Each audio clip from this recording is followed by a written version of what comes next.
All right. Hello, everybody. Hola. All right, guys. Hey, guys, we're going to get started with Fitness 101. Awesome. Okay, crew. So, you are kind of two groups here. We've got the group of folks who have just joined the gym. You're in your first couple weeks of working out with us or returning.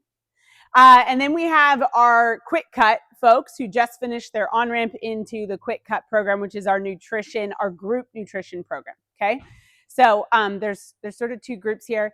For those of you who don't work out here, but you're doing our nutrition, raise your hand for me so we can see who you are. Yep. Mm-hmm. Good. So for you guys, this is a total introduction to the gym, right? And for those of you who are training, hopefully this will answer some questions about why we do the things that we do. Make sense? Cool. Good. So the first thing we're going to talk about is the type of gym that we are. Did you guys know that we are a CrossFit affiliate? Yes? Okay. So what it means to be a CrossFit affiliate is that we pay CrossFit, which is its own independent company, to use their name and methods. That's it. We are owned by myself. We have full authority to do whatever we want inside the gym. They don't regulate what we do, how we program, how we coach, but they do provide education opportunities and business education and coaching education, all that kind of stuff as part of being an affiliate. So there's some perks to it. But the main thing is we pay to use their name and the methods. Okay. So CrossFit has a long history. It's been around now for 25 years. It started out as simply a coach who was a personal trainer in kind of your typical gym, like 24-Hour Fitness or CalFit or whatever, doing one-on-one training with different people, all walks of life. Teenagers on football teams, grandparents who just want to be stronger for their new grandbabies, parents who are just looking to get healthy, right? And what he used to do, and the way that personal trainers still operate to this day, for the most part, is he would give each person a special workout. So if all of you came to me, let's say you were my personal training clients for the day, I'd find out what your goals are, and then I'd write you a special program, and you a special program, and you a special program, and you would each have your own workouts that day. But what he found is that no matter what the goals were, no matter where they were in their life, we all as human bodies needed the same thing. It was just to different degrees. So like his college football player needed to be able to squat, but he needed to be able to squat like 500 pounds on his back. His grandmother, who he was training to just be able to carry their grandbaby up the stairs, also needed to squat, but didn't need to squat 500 pounds, maybe like 20, right? Needed to be able to get down with a baby in her arms and pick something up. Does that make sense? So it wasn't the type of movement that needed to change. It was just the degree that that movement was applied. And so what he decided to do is experiment with having one workout for all his clients to see how he would apply that same movement pattern and that same idea to different people and different goals. And he found that he got great results with everyone across the boards. So he created the workout of the day. Have you guys heard that before? Yes. So that's where that term comes from. It comes from shifting to having several workouts for different people for different reasons to having one workout and applying it to different people in different ways. So the workout of the day began, and he started to apply it in his own setting, and then wanted to see how this could apply outside of the gym he was working in. So he started to post it online. And that's when the CrossFit community started to develop, because he put it out there for free to the entire world. And he said, hey, apply this to yourself and just let me know how it goes for you. Just post in the comments how it goes. And so he started this on a website that he created called CrossFit.com. Okay. That website still exists today. You can still go to CrossFit.com and you can see one workout a day that people apply to themselves. This is the website itself. And this is a workout from, looks like March. This is the date, 25 March 21. So every workout is labeled with the date. And then it gives the workout. And if you scroll down, you'll see modifications, you'll see video instructions, Back in that day, of course, you didn't have all that. Now it's built out beautifully for anyone to apply this to themselves. Has anyone been on CrossFit.com? Yeah, cool. It's definitely a cool resource to check out. There's a bunch of educational resources in there as well, but this is still there for free for anybody who wants to do it. So folks were doing this, and then it still says there, post times to the comments, and it became really popular. People were mostly doing it in their own gyms on their own, in their garages on their own. It was an individual thing. But coaches started to get a hold of this and applying it to their clients and their personal training clients. And at some point, someone said, hey, I want to open a gym where this is all we do. And that's how the first CrossFit affiliate came to be. And so the founder of CrossFit said, okay, that's cool. Just pay me a small fee and you can use my stuff, right? And so that's the history of CrossFit and where gyms came into being. Any questions on that? No? Cool. So then what happened is he made some claims. We started to see that people who use this method of exercise got really, really fit. They became pretty darn awesome.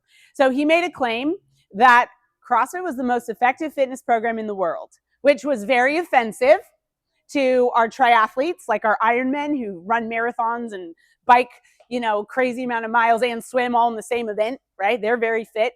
Our distance runners who could run 100 miles across the United States, they were like, well, excuse me, what do you call me, right? And so he made this claim, and there was a lot of argument about it. And so he said, okay, well, let's test it. Let's do a test where he invited athletes from all walks of fitness to come and test their fitness against people who use the CrossFit method. And that was done originally at a ranch out in Aromas, California, which is only a couple hours away from here. This is the ranch. This isn't the first one ever, but maybe the third or second event. And it turned out that people who used the CrossFit method came out on top. And it tested all parts of fitness. Your ability to run, your ability to swim, your ability to lift weights, your ability to jump. All of it was tested. And he also said, his goal was to make the most effective and efficient fitness program in the world. So if there was something that these folks were doing that made them better, he would have just incorporated it into his program, because that was the goal. It was, I want to make something effective and efficient for people. Okay. So that's the first scene and kind of what it looked like. It became really popular and fun, right? This was like the first time we as regular folks could go out and stretch our legs and test out our fitness. There's nothing like this existed. There was no such thing as a fitness competition, right? Do you guys know what I mean by that? Yeah, there was bodybuilding, but there wasn't fitness. Yeah. Is it typical for them to be in warehouses? Because I see a warehouse there. Yes, it is typical. Mm-hmm. The big reasoning behind that is if you go into these other gyms, what do you see? Machines, right? In a CrossFit gym, you are the machine. That's the difference. We don't teach you how to use machines like you would learn in a 24-hour CalFit. We teach you how to use your body. So for your body, we need space. You are the machine. So we fill the room with you, not machines. So a warehouse is perfect. It's cheaper. It's less expensive to run, right? What you're paying for when you go to a CrossFit gym is your coach. You're not paying for the facility or the machines. When you go to CalFit, or I guess it's InShape now, or 24, you're paying for the sauna, the machines, the person at the front desk. You're not paying for a coach and their expertise. It's a very different value. Does that make sense? Yeah, so that most are in warehouses. And the first CrossFit gym was in a warehouse. And so that model became typical. Making sense? And you need the tall ceilings for the gymnastics work. So that's another reason. Notice our ceilings are much taller than if you just go to a typical building. Good question. Okay, so CrossFit Games got really popular. People started to watch and show up, and it got so popular that it grew and grew and grew into this international sport with big prize money and professional athletes who had sponsorships and these amazing bodies. Okay, it became its own thing. It was originally just an exercise program for regular folks. But then this turned it into this, well, it's like the NBA compared to a pickup game at the park, right?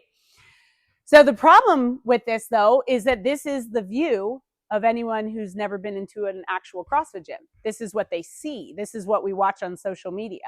Has anyone ever seen CrossFit people on like Instagram or YouTube, right? Do they look like you? Not really. Not typically. They look like they've been chiseled out of stone. And they're doing things like going upside down on the rings and doing push-ups upside down on rings, right? Way outside of what you would typically see in a CrossFit gym. But super interesting to watch, and so that's what we watch and that's what we see. Does that make sense? So that was problematic. The founder of CrossFit saw that was problematic because that was never his intention. And in 2018, he started to shift things and try and get the focus back on the purpose of CrossFit, which was to improve health in our communities. And so after 5, 6, 7 years, actually, since he initially began that, he has started a new company because he needed to just start over, and that's MetFix. So MetFix is his new company. It has a complete and utter focus on metabolic health. MetFix stands for Metabolic Fix, okay? So this is the same exercise protocols, because we already know those work, but it adds in the focus of the original intention of CrossFit, which is improving our metabolic health. So it also includes nutrition and anything else that goes along with improving that metabolic health. Does that make sense? So this is his new company. It's the same setup in terms of you become an affiliate, you pay to use their methods, their education. They offer you education opportunities as a coach. And so we are also a MetFix affiliate. We are both CrossFit and MetFix. Make sense? That's why you see both flags up there. Do you pay twice? Yeah, 2 different companies. He sold CrossFit and he started this. Mm-hmm. It seems like you would only need to pay MetFix. You'd think, yeah. But CrossFit also carries with it that reputation, and there are people who, I mean, I'm a CrossFitter, right? It would be hard to say, like, to give that up to some degree. There's a bit of like image that goes with that, you know. There's a lot of people in here that we would have never met if we didn't have that label CrossFit, because that's what they were looking for. MetFix is brand new. They started last year. So people aren't yet out there looking for MetFix. They're still out there looking for CrossFit to some degree. And then there's the people that go, oh my gosh, you're a CrossFit gym. I'm not going there. So it goes both ways, right? Yeah. We are first and foremost, we are Pace Fitness. We've been Pace Fitness for far longer than we were ever CrossFit. Lori knows. Pace Fitness is how we began in a 2-car garage. We couldn't afford to pay CrossFit anything, right? So that's who we are. And we utilize their services, MetFix and CrossFit, to just add to what we deliver to you.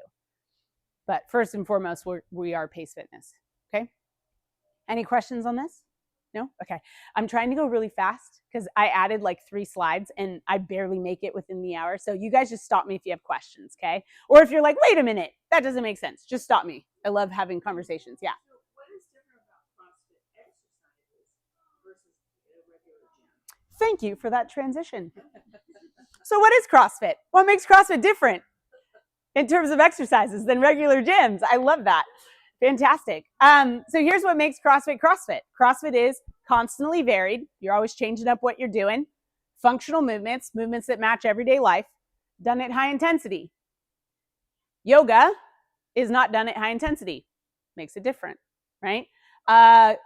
Jogging down the street every day is not constantly varied. You're jogging down the street every day, right? Doing bicep curls to get big biceps is not functional movement. So that would be different, right? That makes sense? Now we're going to dive into each one of these and talk about what they are. Does that answer your question though? Okay, cool. So that's what makes CrossFit CrossFit. Constantly varied applies in lots of different ways. This is our scheduling calendar. This is where we program out all the workouts that we do here. Sometimes when you're new to this, you're like, I wonder how they come up with all this stuff. Anybody have that thought? How do they come up with all this? Yeah, I knew there was someone.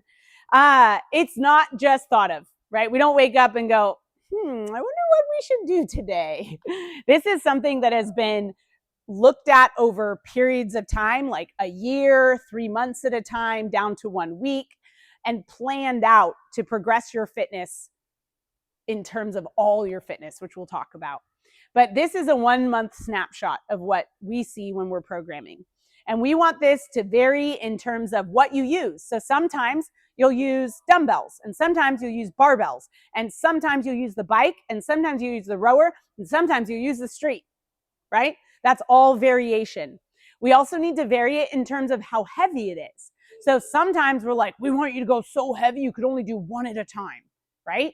And then sometimes we're like, we want you to go heavy, but you need to be able to do 10 at a time. Very different, doing 10 at a time compared to 1 at a time. Very different weights you would pick up to do that. Does that make sense? And so we vary it in lots of ways. Sometimes it's the equipment. Sometimes it's the weight, the load you're using. Sometimes it's how long the workout takes. Today's workout was quite a bit longer than usual. Saturdays, we typically do that. A lot of workouts are between like 8 to 12 minutes. That's like the sweet spot for high intensity. But we got to stretch out beyond that too. Sometimes 45-minute workouts, 50-minute workouts. Oh my gosh. Sometimes we do sub 5-minute workouts, like 3 minutes. And that's it. Crazy. And those are the most intense. The shorter you go, the more intense it is.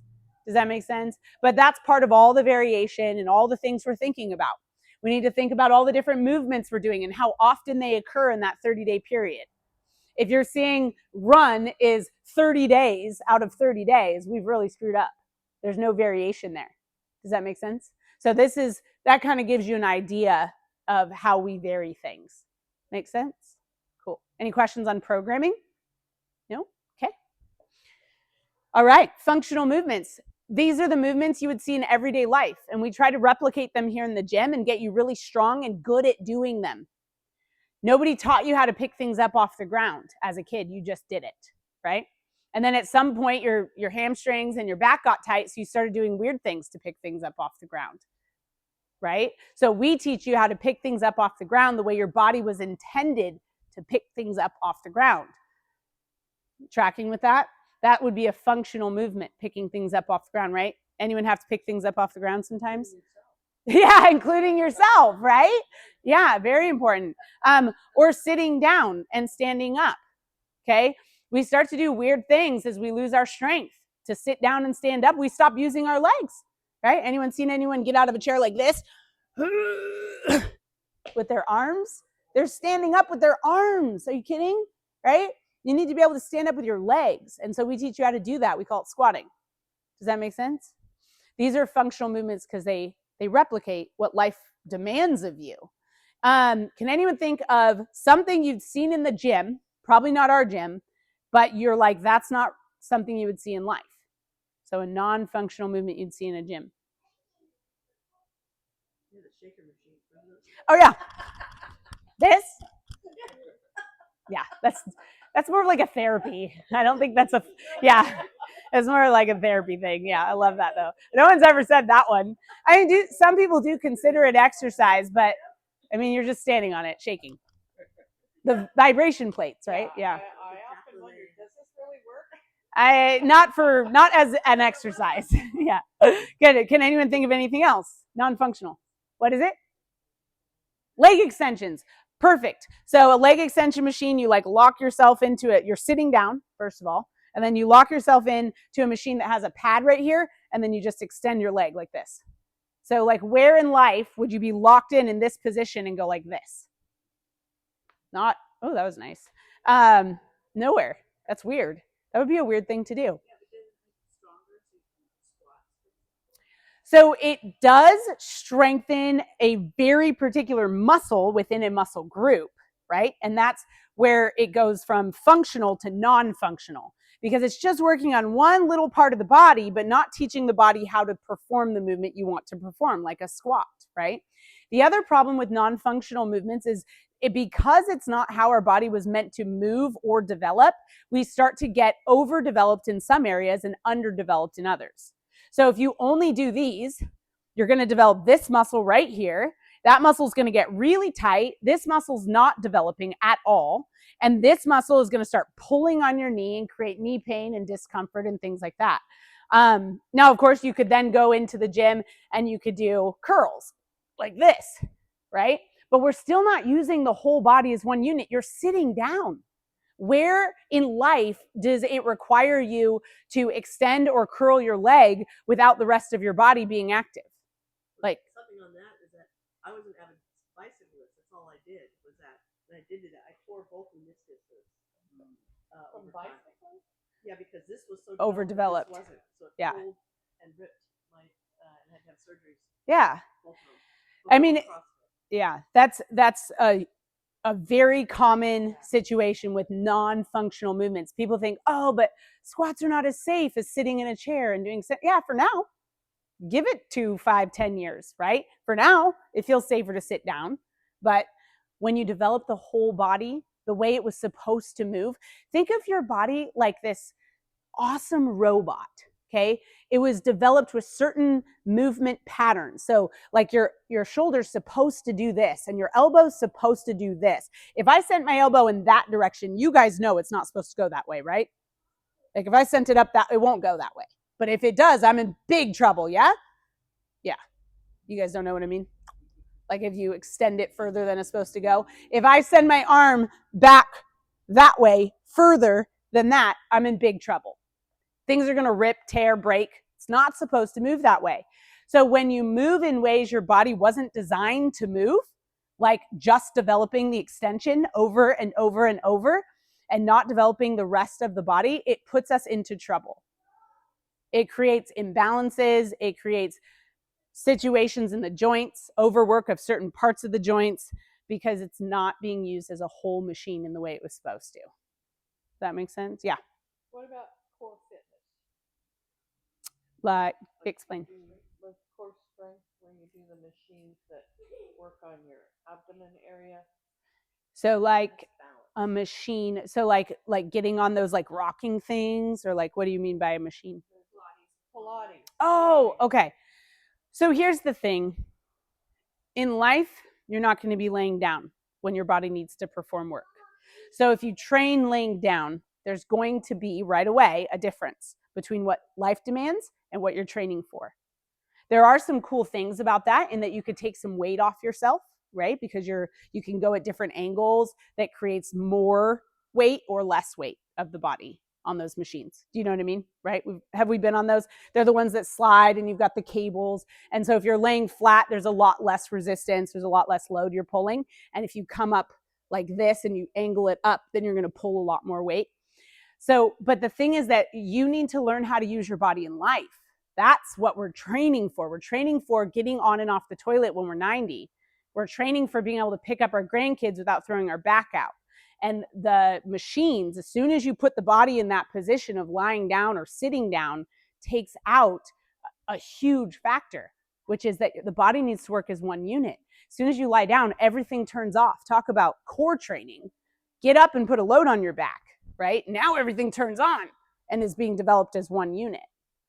But if you lie down, everything doesn't need to be on because now you have this nice stable board supporting you instead of your body supporting you. Does that make sense? Okay. It's all about the demand that creates the change. So if you take some demand away from moving the whole body, you're not going to get that full change. Did I answer your question? Okay. Any other questions about functional movements? No? Okay, so they're safer. They apply to life. They should look like things you do in life. Anyone have an idea of something we do here? You're like, that doesn't look like something we do in life. Come on. I mean, it depends, right? Yeah, I hear you. But okay, so this is where we go like more to the extreme side. Sometimes we need our fitness for things that you don't really think about. So like pulling out of a swimming pool, or if you like, it's probably been a while, right? We don't like climb down into ditches and get all muddy like we used to as kids and like, be on the side. Like we were out at the river last summer and we had to like climb up the side of the bank, right? You need to have some pulling strength for that. Otherwise you're just not going up. You got to go walk all the way around, down a trail, whatever, right? And of course, our world is set up really nice for us, and that's part of the problem. It doesn't create much demand, but pulling is a very important strength, and pulling vertically, you need to be able to pull vertically. And then, of course, like when you're running from the cops and you got to get over a fence. You got to be able to pull vertically. Or jump, yeah. Yeah, Dash, you have a question? Or break the fence. There you go. Push-ups, yeah. So push-ups are probably one of the most functional things. When you can't push yourself up off the ground, you get stuck down there. Yep. So there's lots of ways to get off the ground.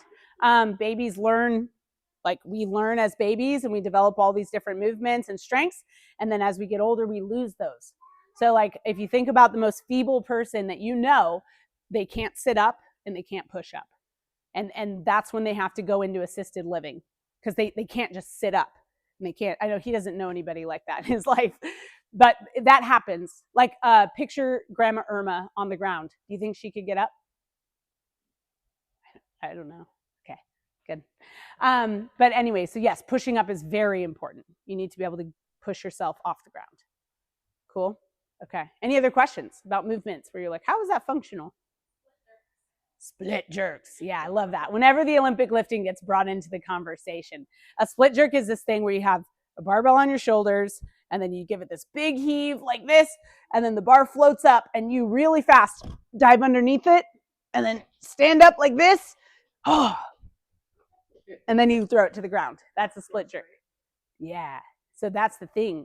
The Olympic lifts. Now, this is something happening in this whole CrossFit world.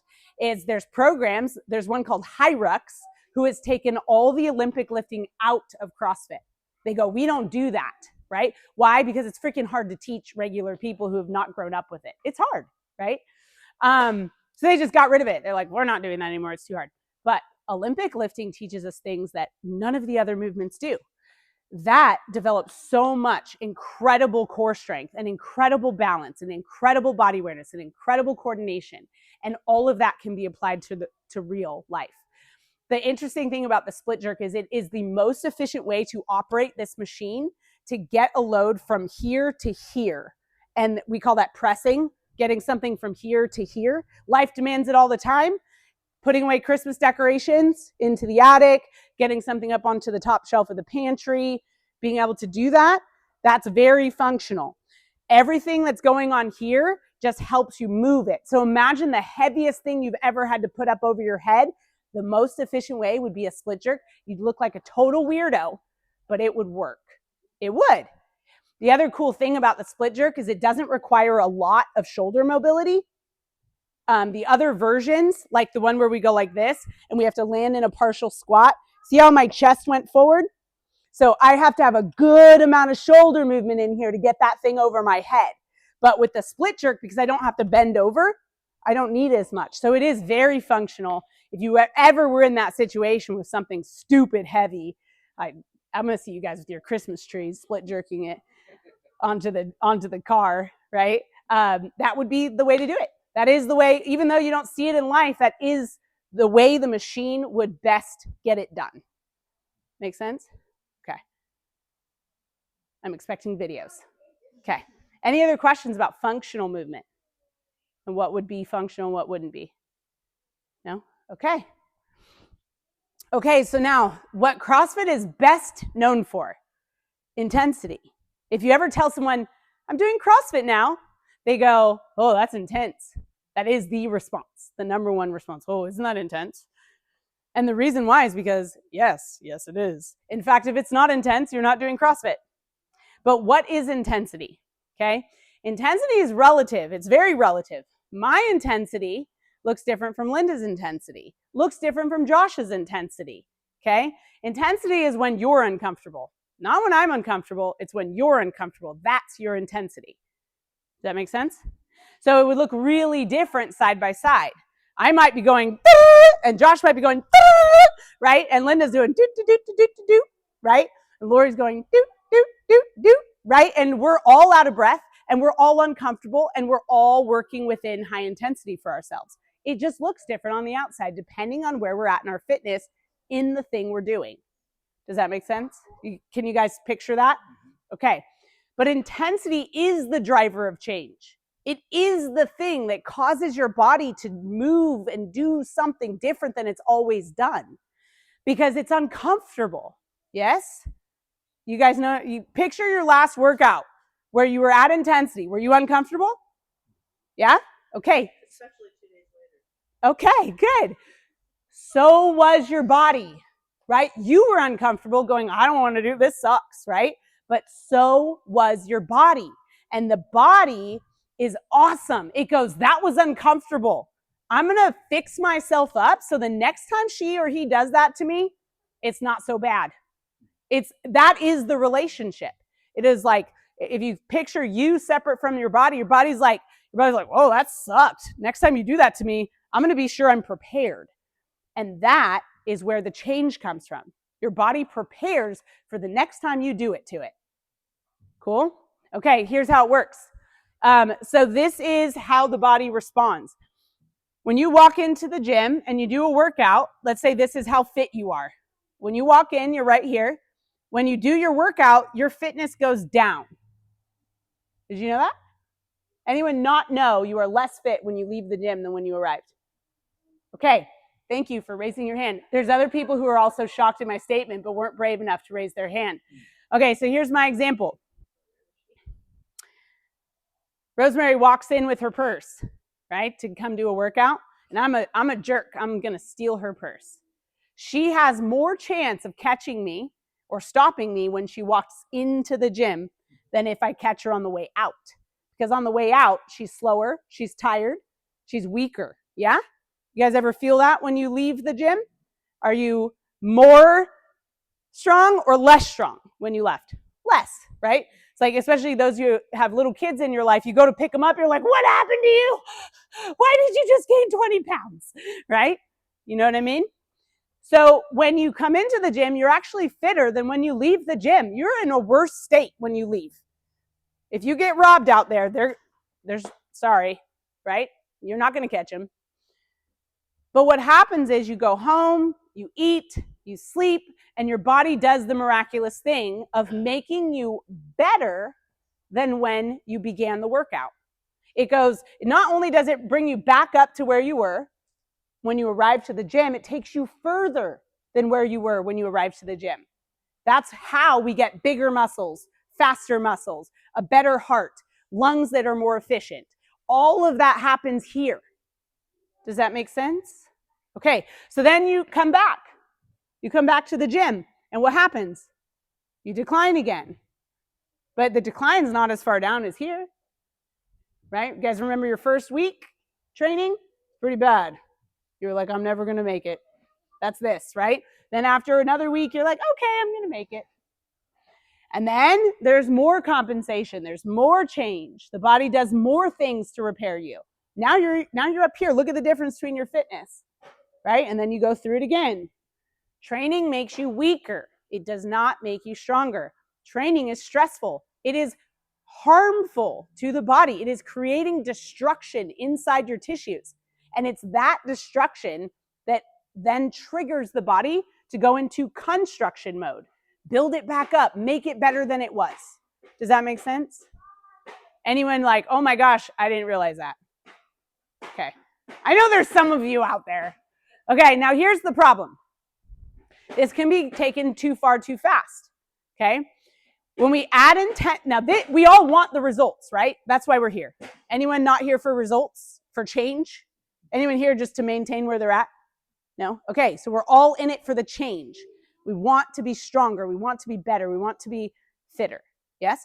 So when we find out that intensity is the driver of change, we want the intensity. I know I need it. That's gonna make the difference. So we get so eager for intensity. And coaches are the same way. They want you to have that change, so they're eager for the intensity. But if we're impatient and we don't develop your mechanics first so that we're truly doing functional movements, we get into trouble. If you have crummy mechanics, you're not doing functional movements.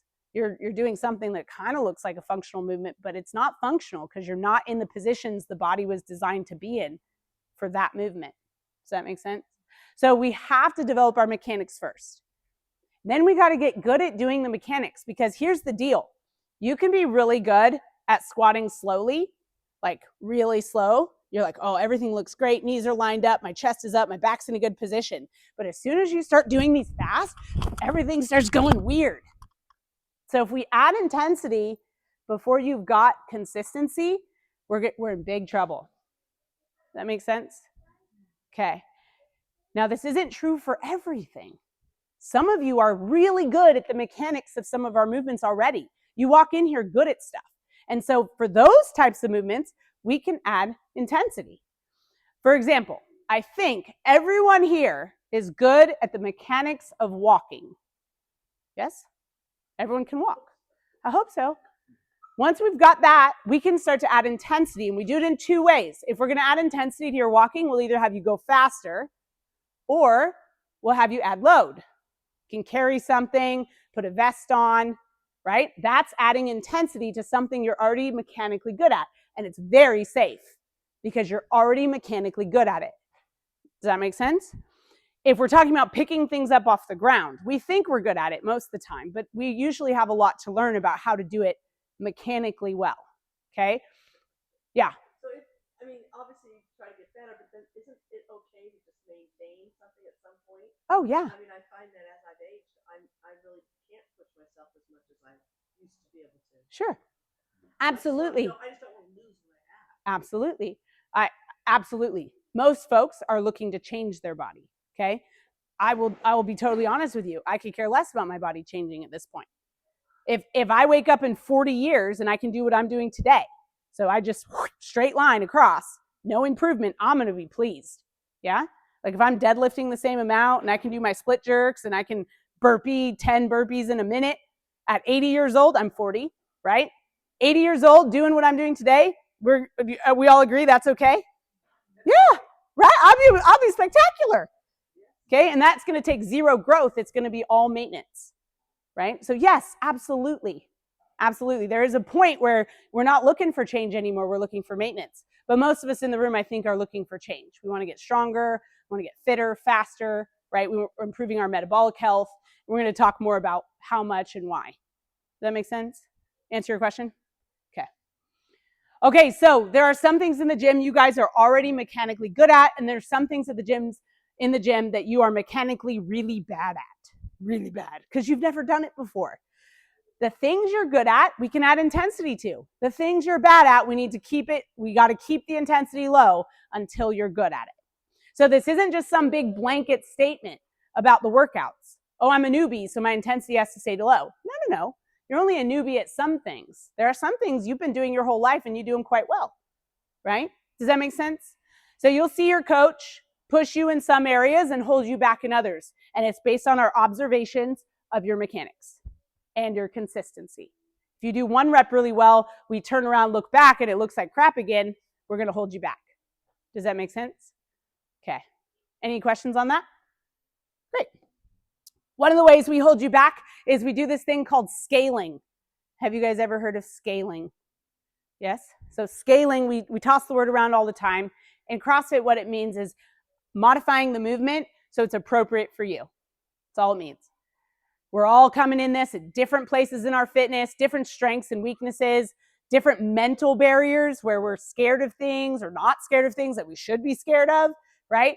And so we use scaling by modifying the movements to be appropriate for you. This is one of the skills of a coach, is being able to identify in a workout with different people what each person needs.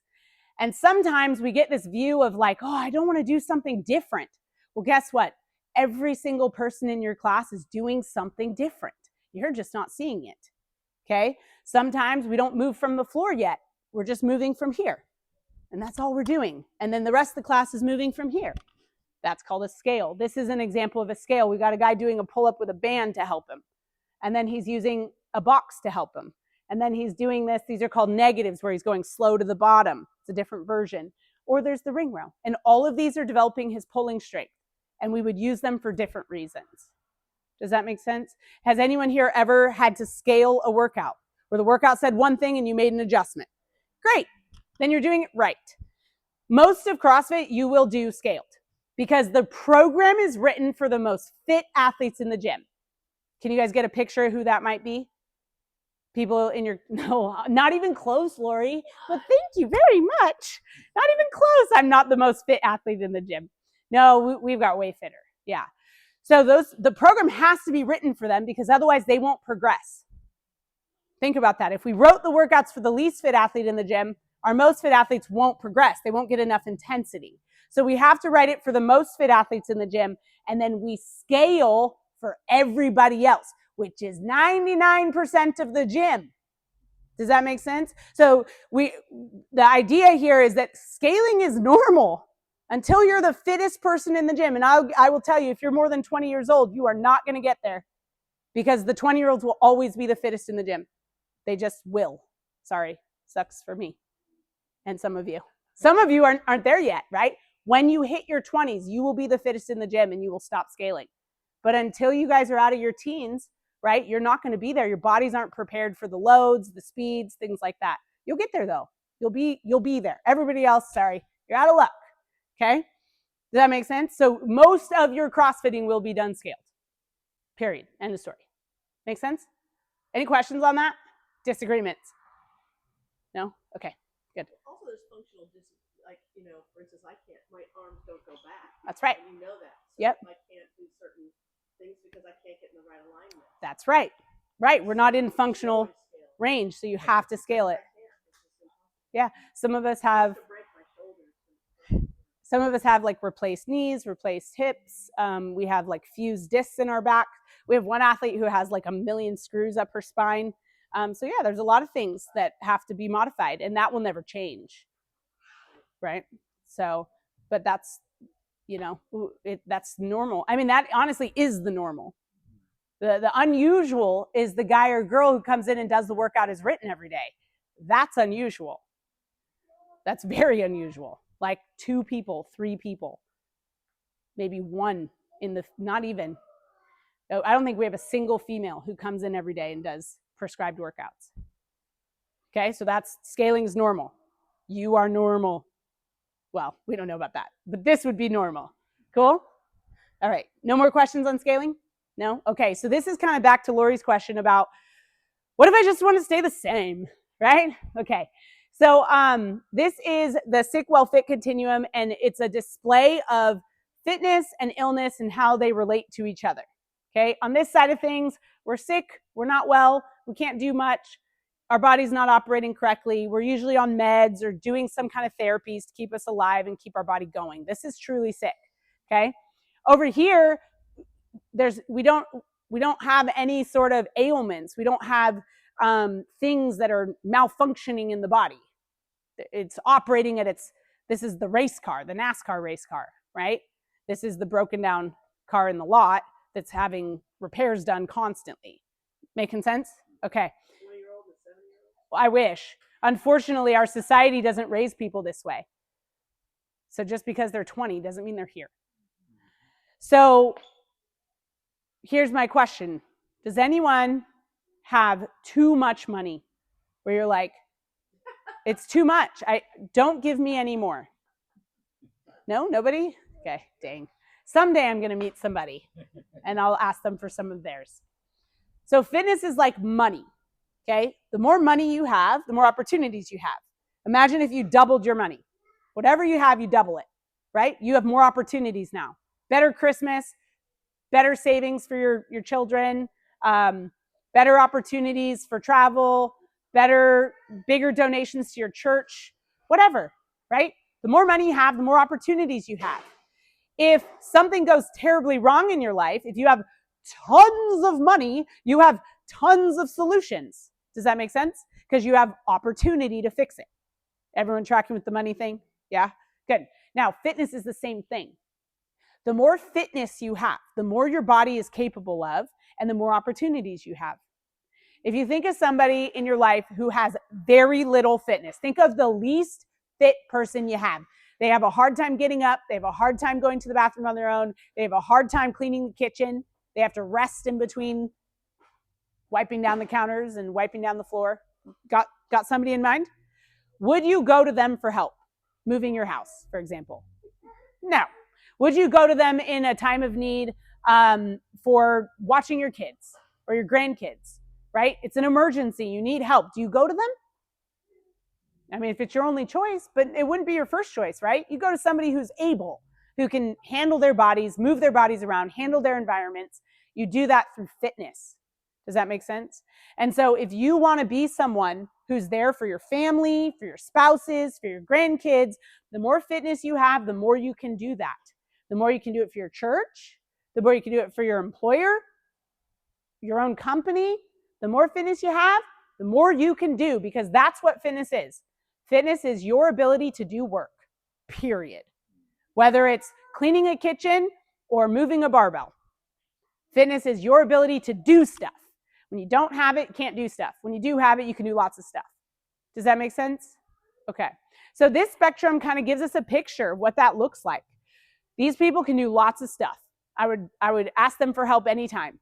I'm not afraid of them overexhausting themselves, getting adrenal fatigue. Not at all. They're well trained. Their bodies operate well. Okay. These folks, they can't contribute to my life or society. They're being contributed to. Does that make sense? Okay. So we can look at fitness the same way, like the stuff you can do in here. For example, can everyone go the distance a mile, whether it's walking or running? Like you can finish a mile. Okay. If you can finish a mile, you're somewhere over here. If you can't go the distance a mile, we're somewhere over here. Okay. That would be a sick mile. Okay. If you can finish a mile in less than 6 minutes, you're over here. There are lots of humans who can finish a mile in less than 6 minutes. That mile is fit. Make sense? If you can get on and off the ground 10 times in a minute, you're like right here, somewhere in here. If you can get off the ground 20 times in a minute, you're over here. That's crazy pants. Does that make sense? So you can kind of see where movement fits into this too.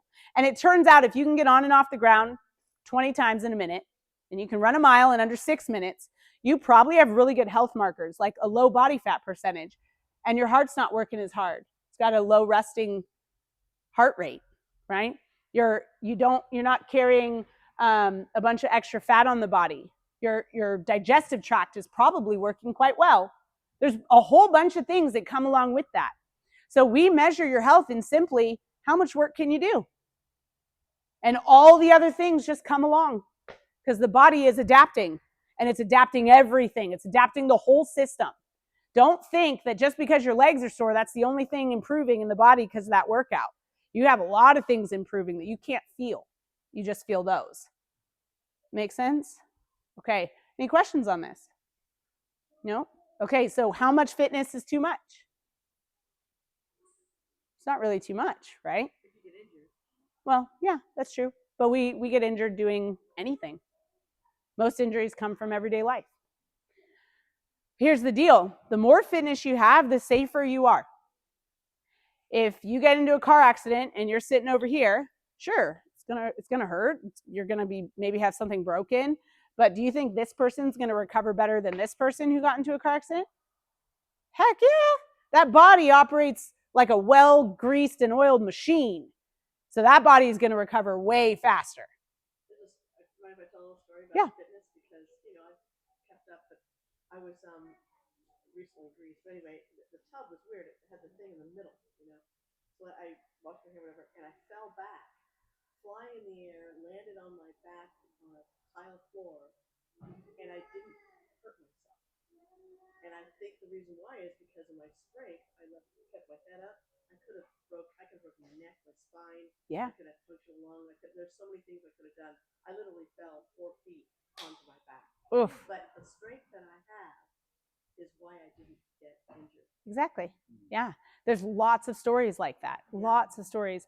There's a woman, she's one of the elite fit, so way over here on this side of things. She was hit by a car riding her bicycle to the gym to coach. I have a friend apparently. And she was hit by a car, and it was a terrible accident, but she got up and went to the gym. And the next day she was feeling really terrible. And so she went to the doctor, and the doctor said, your neck is broken. You have a broken neck. She's been walking around with a broken neck. He says, the only reason you're not paralyzed is because you have so much muscle mass holding your spine in place that otherwise you would have been paralyzed. Yeah, so he braced her up. She had surgery, all that stuff. But that's what fitness can really do for you, you know? Yeah, it's crazy. Now you can also think about this in terms of like social and stress, and like fitness does way more than support our spine. Okay, think about 2020. The people who went into 2020 over here, we all lost fitness for various reasons. We couldn't go to the gym. We couldn't get the food we wanted. We lost social connections, right? We lost motivation. We lost production.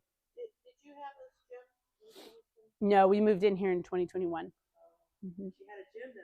Yeah, it was outside. Intense. Yeah, we were outside in 2020. So those of us who went into 2020 with some fitness, we all lost some. Everybody did.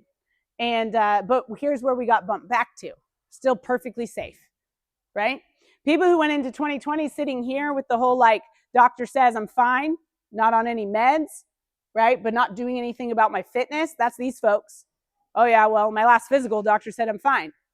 Maybe I should lose a little weight. That's these folks, right? They're not on pills yet, but I'll tell you what, if they don't do something about it, they will be, right? They went into 2020 and they lost fitness and they ended up closer to sick. Some of them ended up on blood pressure medication and cholesterol medication and all that kind of stuff, right? With unhealthy bodies. Does that make sense? The folks who went into 2020 down here, a lot of them didn't make it. These are the folks who passed away, whether it was the virus or lack of access to medicine or whatever it was. There were so many factors in that year that bumped us all back. But if you start out over here, you've got a long way to travel before you're not making it. Does that make sense? So it's a buffer. It's like a shield. Things are still going to happen. You're still going to, just because I'm fit doesn't mean I'm not going to slip in a tub, right? Doesn't mean I'm not going to get hit by a car, but you have a lot better chance of making it if you've got some fitness. Making sense? Okay. So here's the different components of fitness. What is fitness? What is this thing? Like I said, it's your ability to do work. And there's lots of different ways our body does work. There's 10 of them. These are the 10 components. We know this one well. We call it cardio. You guys have all heard cardio, right? Cardiorespiratory endurance. How long can your body continuously produce energy for your muscles to do work? This is measured in how long can you run? How long can you cycle? How long can you swim, right? That's cardiorespiratory endurance. Your heart and your lungs are providing oxygen to the muscles to do work. So it's the heart and lung capacity that we're looking at. Everyone know that one well? Cool. The next one's stamina. This is about your muscles' ability to continue doing work. So push-ups, right? How many push-ups in a row can you do before you're just laying on the ground? Right? For me, it's like 15, right? How many for you, Dash? Okay, that's a lot of stamina, right? How many for you? How many push-ups till you're laying on the ground? There we go, right? That's stamina. Exactly. So we're all developing that stamina, but it's about what the arms and the skeletal muscles are doing, not your heart, your lungs. Making sense? Strength, it's just your ability to move external loads, move other people, move other things. How much weight can you pick up? That's your strength. Flexibility is what ranges you have available to you, right? So like Lori was talking about her range here in the shoulders. She doesn't have as much flexibility as I do, right? Coordination, being able to move your body in a coordinated way to produce the work you're trying to produce. For example, the split jerk that she was talking about, that crazy one. It starts with a jump. It ends with a split and a punch, and then we have to stand up. There's a lot of things going on. Can you coordinate it? If you do it all in the wrong timing, it's not going to work, right? Agility is your body's ability to change directions. So we think of that and we think of like the football player or the basketball player who's like running one way and then all of a sudden has to shift and run the other way. Sure, that's agility. In our lives, it's going to look more like we're falling towards the ground all of a sudden and we have to change directions. We have to recover the direction that we're going before we hit the ground, right? Like you had some agility at play when you fell. Does that make sense? Then we've got balance, being able to stay on our feet or stay on our hands. Surprised none of you brought up the handstand walking, probably because we haven't done it lately. But we handstand walk. Why the heck would we handstand walk? That's not functional. Well, because handstand walking develops more perception of the body than anything else. If you can walk on your hands across the floor, you're not going to fall walking on your feet, okay? Some of us will never handstand walk, but we develop the skills and the strength in that direction so that when you're out in life, you have an immense amount of balance. It creates balance that is beyond anything else that we could do to create it. Yeah? Do you agree? Cool. Accuracy, being able to put things where you want them when you want them. When we lift a barbell, when we lift a dumbbell, we tell you keep it close, right? That's being accurate. We don't want it out here. We want it in here. Putting your chest where we want it. We develop accuracy in lots of different ways, okay? And then, of course, there's like throwing balls to a target, which we do, that are more, obviously accuracy. Power and speed. Okay, so power is the combination of strength and speed together. That's where power comes from. You're strong and fast. That's power, okay? Power is one of these things that we don't use much in life. Most of us don't use our power very much. But in emergencies, that's what you need. You need to be strong and fast, okay? You need to save a child from a moving vehicle. You need to be strong and fast, yeah? If you need to get something off of somebody, you need to be strong and fast. Doesn't matter how much strength you have if you can't apply it quickly. That makes sense? So this is what we develop in our Olympic lifts. There's nothing else we do that will develop power like that. And that's why we keep it in the program, okay? And then we have speed. That's just ability to do things quickly. You don't have to be strong, but do it fast. So the cool thing about CrossFit is it incorporates all of these. All 10 components are worked into our program, so you're developing a well-rounded fitness. When you're not doing CrossFit, when you're doing a routine, you're always going to eliminate something here, always. When you do any other exercise program, there's something missing. There's something not developing. Does that make sense? Because you have to have those three things. You've got to have functional movement. You've got to have intensity. And it's got to be constantly varied. Otherwise, you're missing something. Guaranteed. So can you guys think of an exercise program that's not CrossFit? Yoga, thank you. Lots of flexibility. Absolutely no strength. Moving external objects is not something you develop in yoga. You're just moving yourself. Does that make sense? Probably none of this. A little bit of this, right? A little bit of this, lots of this, none of that, none of that, none of that, none of that, lots of that. Okay? Any other program, that is the gap, right? Is any other program is missing things in your fitness. And all of this has value. That makes sense? Okay. Can you think of something else? Cross country. Lots of that. The end. Yep. You get real tight. You're just running miles. Everything gets tight. You develop all sorts. There's no strength, no flexibility, no coordination. Yeah. Lots of running. That's all you get. You get a lot of that. And that's valuable. Don't get me wrong. But you're just missing the other things. Anything else? Any other ideas? Fitness programs. How about, this is a trick question. I already told you you're being tricked. How about CrossFit workouts on repeat?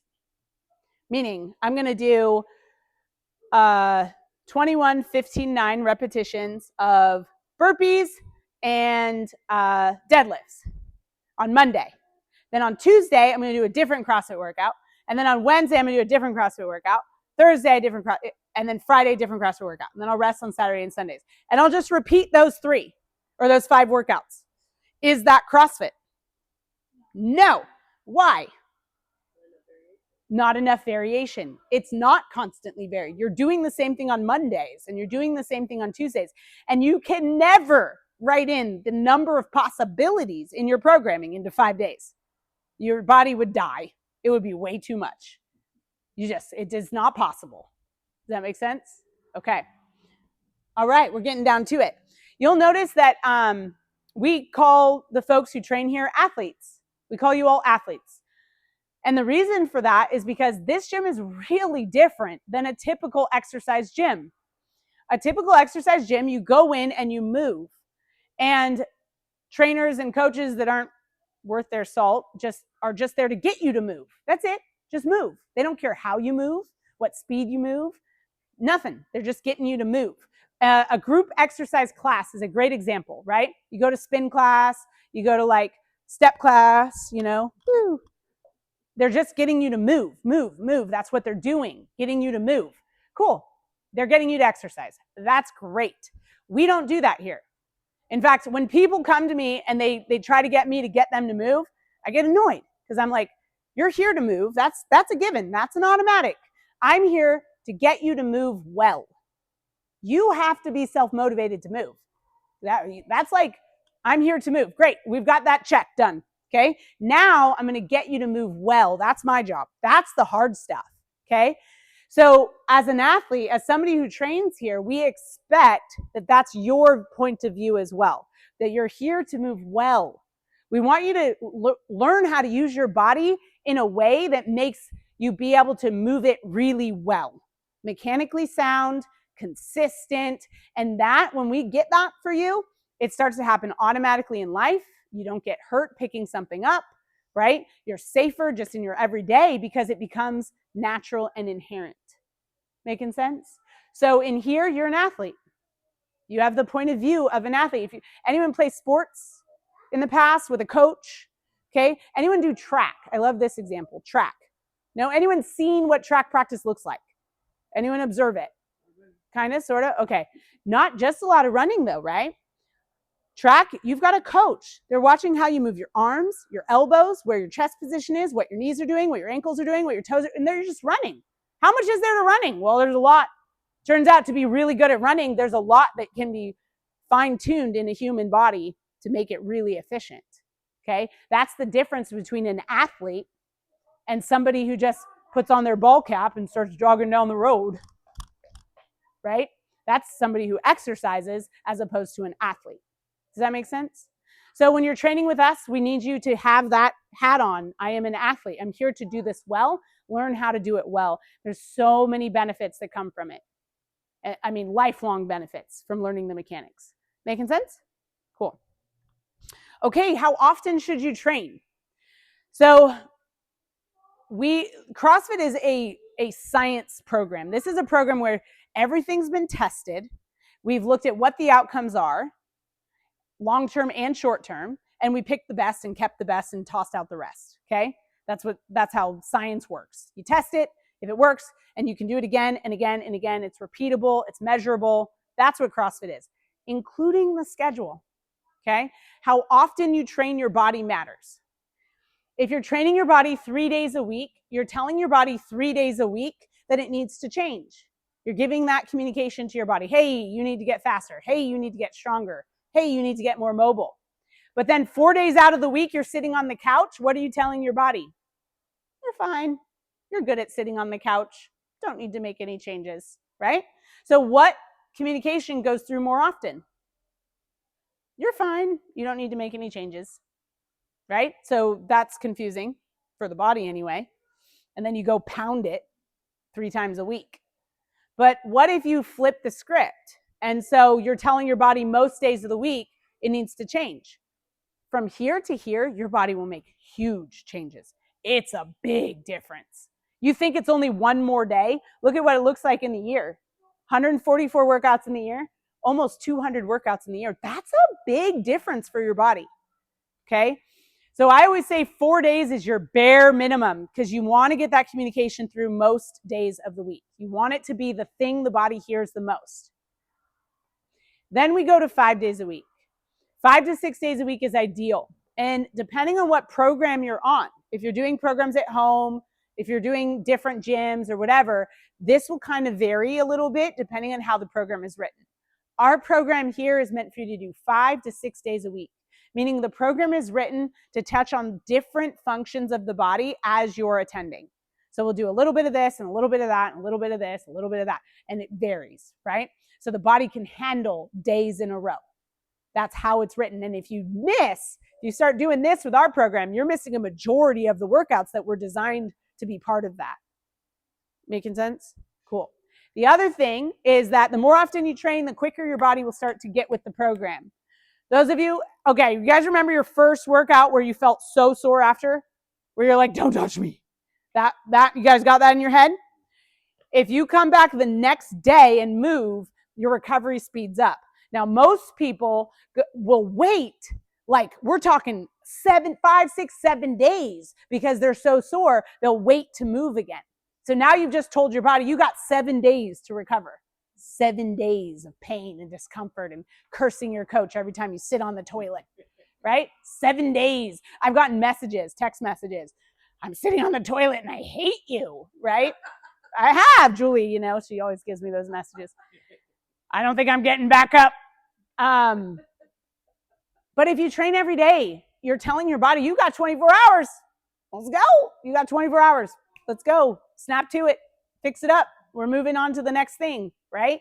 So you will develop faster recovery if you train more often. Not to mention the circulation helps as well once you come in and train. Does it have to be CrossFit training? So I No. like 3 days a week, but then I also did Yeah. a sport, you know, like Awesome. tennis or pickleball or something like that. Awesome. Yeah. Yeah. Yes. The answer is yes. The more often you train or work out or use the body, the quicker the recovery will come. Okay. Any questions on this? No? The ideal training schedule based on actual testing is 3 days on, 1 day off. The reason why is because you can hit high intensity here, you're fresh, you're ready to rock, you just came off a rest day, hasn't set in yet, you're fresh, you can hit high intensity, set in, but we all know what that last day feels like, yeah? If anyone here has trained Monday through Friday, you know on Friday, you're like, this is my last one, I can do this, right? So day 3 is last day, then you go into a rest day, you come back fresh, you can hit high intensity, you can hit high intensity, you can hit high intensity, you rest. The problem with this schedule is it doesn't match our work week. It doesn't match our school schedule. So a lot of people have a hard time maintaining the habit with a fluctuating rest day. So the most success people have is Monday through Friday in terms of long-term success. But you need to realize when you come in on Thursday, it's not the same as when you came in on Monday. You need to be aware of that. Has anyone ever done 4 days in a row? 5 days in a row, right? Yeah. You don't feel great, but you can scale to where you're at that day and keep moving and then get 2 days of full recovery on the weekend. It's totally doable. Lots of folks do it. Some folks also do 3 days on, rest Thursday, 2 days on, Friday, Saturday. So that works too. Does that make sense? Cool. Any questions? Good. Almost there, guys. So we have nutrition as a very big part of our program these days. I've been training now for 19 years. And in the first 10 years, I didn't touch food at all. Just worked out. That's all we did. We just exercised. But what I found is that folks had a lot more to gain than what they were getting. And some folks weren't losing weight the way they wanted to. They weren't getting lean the way they wanted to. Sure, they were getting stronger, faster, all that stuff. But in terms of their personal goals and what they wanted for their bodies, it wasn't happening with just exercise. And so I dove in about 10 years ago into figuring out how to coach nutrition on an individual basis and then on a group basis. And over the last few years, it's evolved, but every part of our program has to do with nutrition. You cannot exercise away the fat. It's not going to happen. We have to work on your food. And so we'll do this one-on-one in your goal setting sessions. We'll do this in a group in your quick cut program. But depending on what you need, your assigned coach will guide you. Does that make sense? I do want to point out that, so has anyone ever seen this Fitness in 100 Words? So this is, yeah, right here. I know they're everywhere. Bam, bam, bam. So Fitness in 100 Words, this is what the founder of CrossFit figured out is the successful actions of the elite fit. Those people that we saw on that first slide at the games, right? The sports guys with the big muscles chiseled out of stone. This is how they chiseled out of stone, okay? This is elite fitness in 100 words. They took out the words elite, which was a huge error, but it's elite fitness in 100 words. This is what the best of the best are doing, okay? And the very first thing he says is what? What's the first word up there? What? When you talk about elite fit, the first thing I would think is run, right? That's my first thought. The elite fit, they better be running.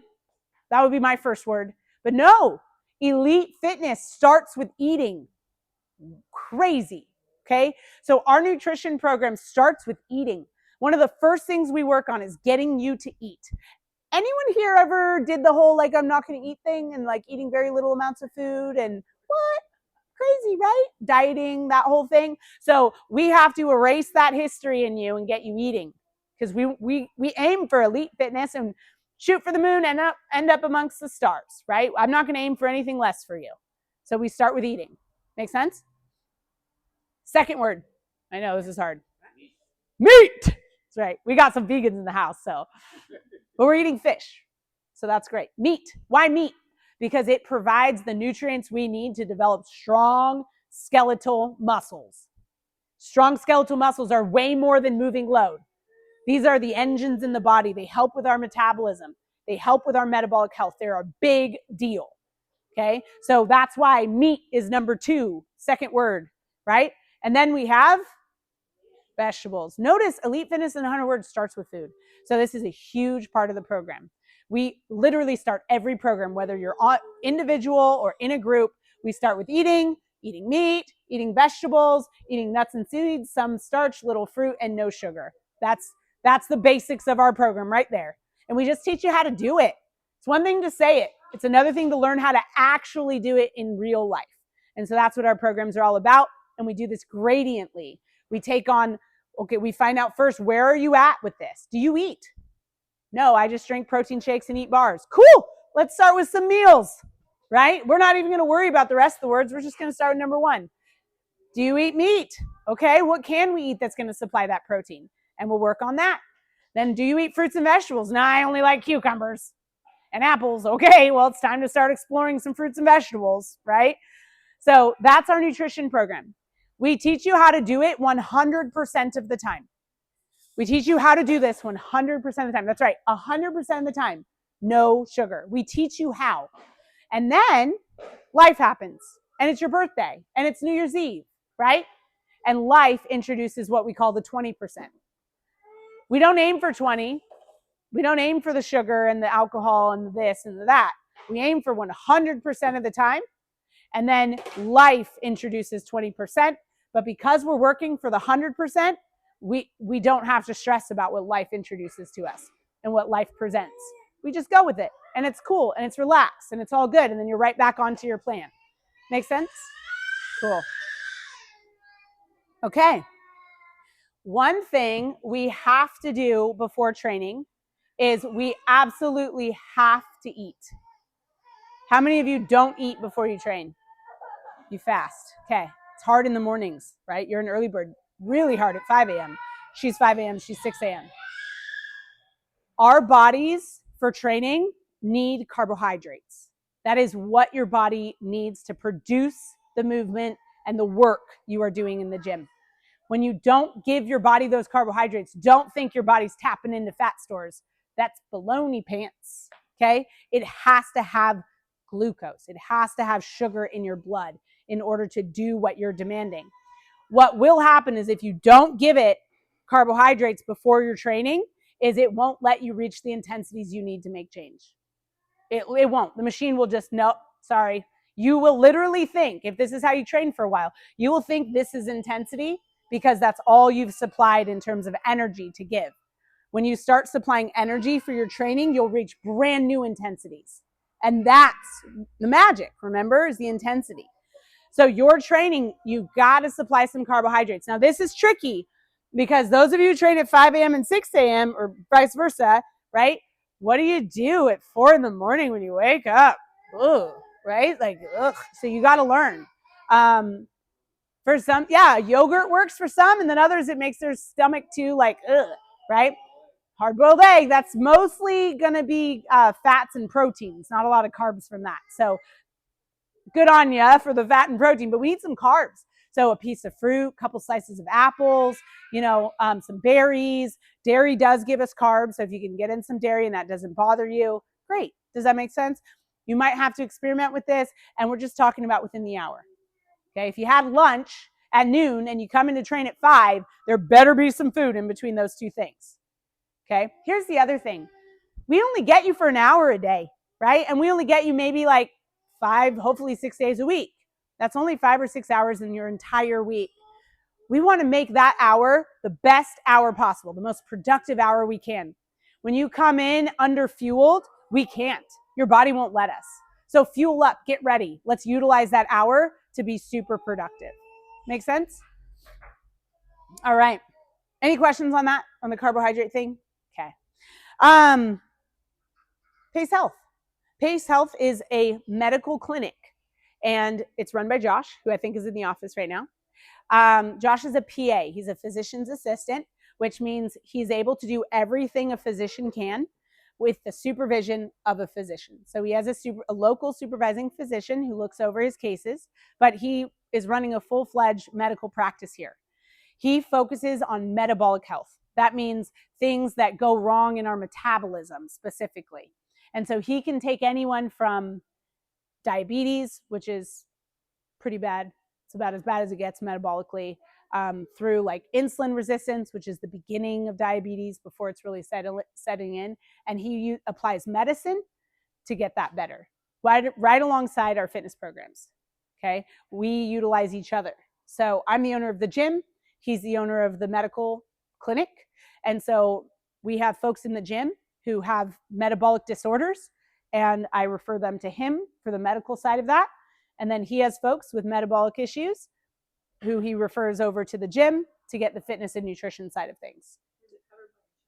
Not yet. He's going to have to practice cash pay for a while before he can apply to be covered by insurance. Yeah. Yep. Does that make sense? Good. Okay. There's one more. So this comes with a story. This is the last slide, I promise. So like I said, I've been doing this a really long time, and Lori will remember this because she was with me back then. So I was training over at CalFit. It wasn't In Shape back then. And I had probably a group of like 10 or 15 clients who we had kind of naturally moved from personal training into group training, mostly because of my schedule. I was in school and competing, and we did a lot of group training and personal training mixed into that. And I got married, and I got pregnant with my son, that guy right there.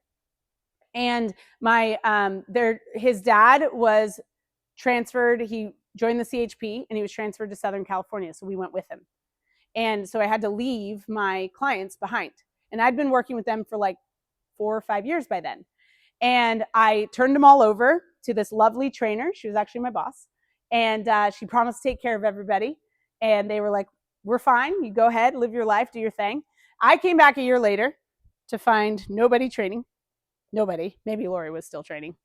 And we'd gained fat, and we were not healthy, and we'd stopped moving, and we were eating cake for breakfast, and it was bad. And I was like, dude, what happened, right, to these folks?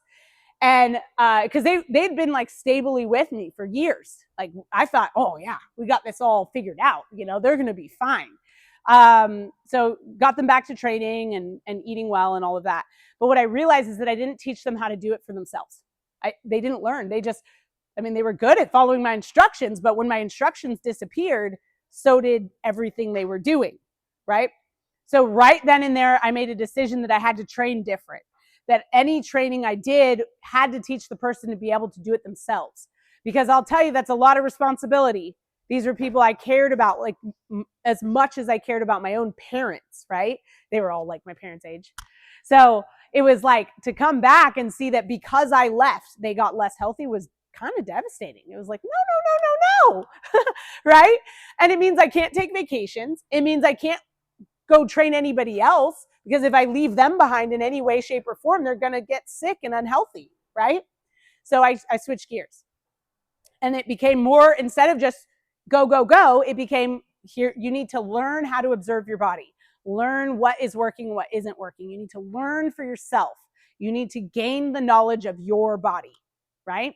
And so that's what our entire program is built on, is teaching you how to take care of yourself.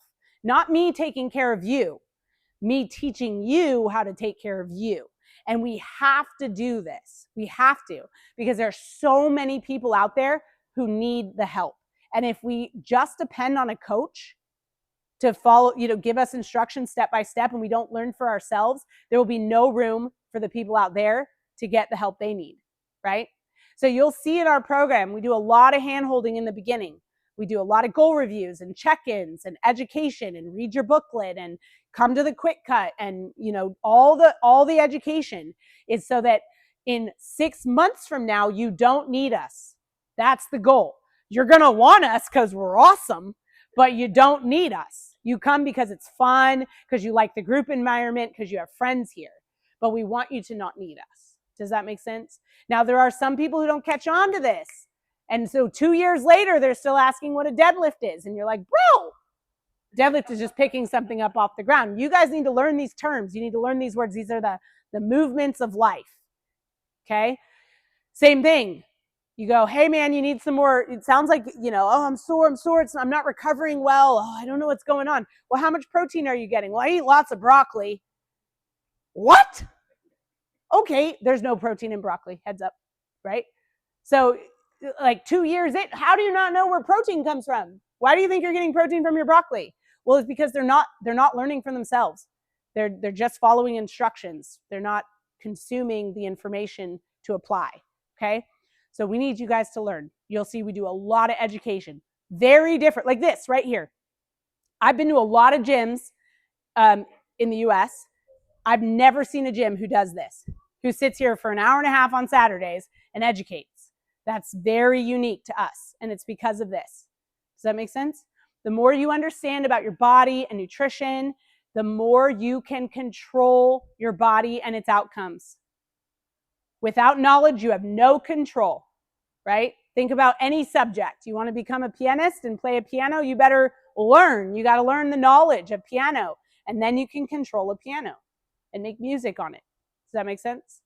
And then the other piece of it is with knowledge and control comes responsibility, right? Now you can take responsibility for yourself. And the more you take responsibility for yourself, the less your coach has to, and the less your family has to. The folks who haven't learned how to take care of their bodies, have no control of their body, also have no responsibility for their bodies. They're in retirement homes, being cared for by other people. Does that make sense? So we're not going to be there, right? Because we're going to learn. You guys are all here to learn, so it's kind of a given, right? Does that make sense? Cool. So we have lots of ways to teach you. Like I said, we have all our nutrition protocols that teach. Goal reviews is more of a one-on-one conversation about what you're going through. This is all part of being a member here. You can also schedule that on your own. It's all on our website. We have InBody scans. That's an education tool. Use it. When you start doing something different in your nutrition or your movement or your life, get scans to get that feedback. What is it doing? Is 5 hours of sleep making me gain muscle or lose muscle? Find out. Don't take my word for it. I can tell you what I can predict, right? But go find out for yourself. Learn for yourself. When you really do that and you really understand how adding sourdough bread, homemade sourdough bread to your life affects your body, you don't have to watch these videos of people being like, sourdough bread is the best thing for you because it's got lots of iron and da-da-da-da-da and fiber and da-da-da, and it's homemade, so it's not a big deal and all that. You know how sourdough bread affects you because you tried it and you saw what happened. You don't have, you know what I mean? All these trends, all these like, meat's bad for you, meat's good for you, veggies are bad for you, veggies are good for you. Just eat some and see how it turns out for you. You'll know for yourself. You won't get distracted by any of that stuff. Okay? Making sense? Any questions on that? No? Great. Yeah, so that's it. Thank you guys for coming. Thank you. When you taught me to eat vegetables with every meal, and I do. There you go. Even breakfast. Every Mind blowing. And eggs. Awesome, guys. Thanks for coming. Woo! So, quick cutters. Those of you who are doing the quick cut program, I think it's you guys. You were here this morning. Okay, good. So as we continue, our meetings are now at 7:30 in the morning. On Saturdays? That's right. 7:30, and then we do check-in. We look at your scans, see how it's going, and then at 8 o'clock, we do the briefing, and you'll get a little piece of education each morning at 8. Cool. And if you ever can't make it in, we have it available for you on that app. Okay. Makes sense? On the video? Yeah, because over the holidays, it's going to get that way. Yeah. So Definitely. we'll always have the videos available if you miss it.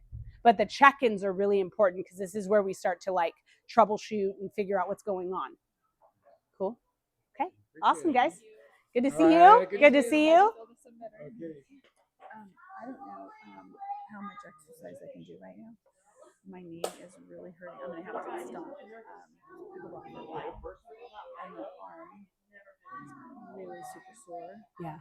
So I'm gonna get an X-ray here and then MRI here, probably this coming week. But I can't lift things. It's hard to open this, and it's really bad. So Yeah. I think a lot of it's from pickleball and the fact that I'm not sleeping. So Like I'm not- one-sided pickleball, Yeah, like because you use that arm. exactly. Yeah. But I'm not sleeping. Yeah. And so I'm not recovering. Yeah. It's a big So deal. That's a part of my problem. So I just wanted to let you know that I probably won't be able to do much. Okay, just come in and we'll use the other arm and we'll do some crunches and we'll pick things up with that side and we'll leave that knee alone and we'll leave that arm alone. Really? Just keep moving. Yeah. Okay. So When you get hurt, it's the most important time to keep moving because you're going to want to just sit around and that's not going to help you. yeah, but this is like I continue to play pickleball. Well, I don't think Everybody's telling me don't. I'm not saying That's pickleball, still- I'm saying training, Yeah. which training is precise. Pickleball is not precise. Okay. Yeah. Alrighty. We'll see what I can do. Okay. Anyway, Yeah. thanks. It was Keep great up class. your workouts. They go over there. It goes right underneath those benches on the floor. Great, Mo. Good to see you again. Good to see you. Thanks for letting me bring the dog. Oh yeah. He's a He's good boy. did he calm down?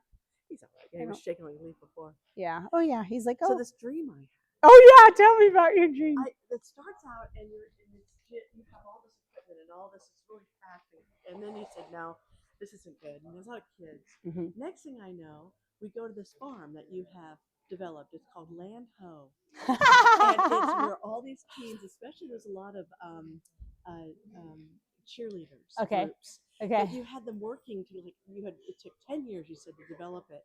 But you have like trees and so basically they're pulling the fruit from the trees, Okay. lifting up Functional bunch movement. of, Yeah. bunch of wood. Branches. Yeah. They're hoeing rows, and they get to eat the food Yeah. that they do. So like eating grapes So and stuff. cool. Was it good?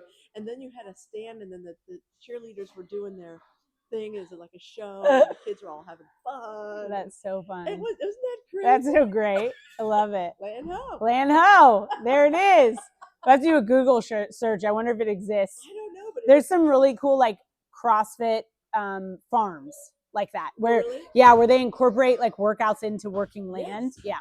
I mean, Mhm. like we were in fact in my dream we were picking walnuts, Oh wow. and so Did you have to jump yes. to get your walnuts? Right. And put them in baskets and carry the baskets. Yeah. I mean, it's like all the, and you were just, this is your thing. Yeah. Isn't that funny? That is I didn't funny. even know that you had that. The team, the AFF. Bye guys. Well, she'll be back. Great. I'm so I'll glad come you're back. As much as I can in between. Ross will have surgery on Monday. Yeah. Okay. But Just stay in touch with Taylor about your schedule. Yeah. We Yeah. decided we were going to next week because she's not really available. Oh. Could do Friday maybe, but he's going to be in the hospital, and I don't know when he's coming. He could be coming home That day. Friday or Okay. Saturday. I'm not sure. Okay. Just stay in Well, touch with her. Certainly, she Yeah. wasn't available any other time, but I can still come to classes, right? Absolutely. Anytime. So if Monday goes good, I'll probably. Okay. Good to Sounds see you. good. Good to see you. Mom, you know that little kid that was crying? Yeah. Well, guess what? He came over to me and he sat on my lap. Yeah. He's so cute. That's awesome. Yeah, and I was playing with Kate, the little girl. Mm-hmm. Oh, Hello. hi. I was gonna ask you if you do have extra sweaters.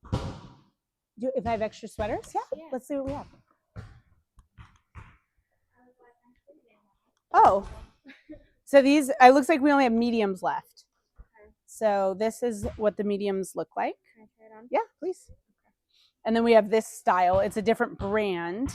So you might like this, it's a different maker of the shirt. Bye guys. Have a good one.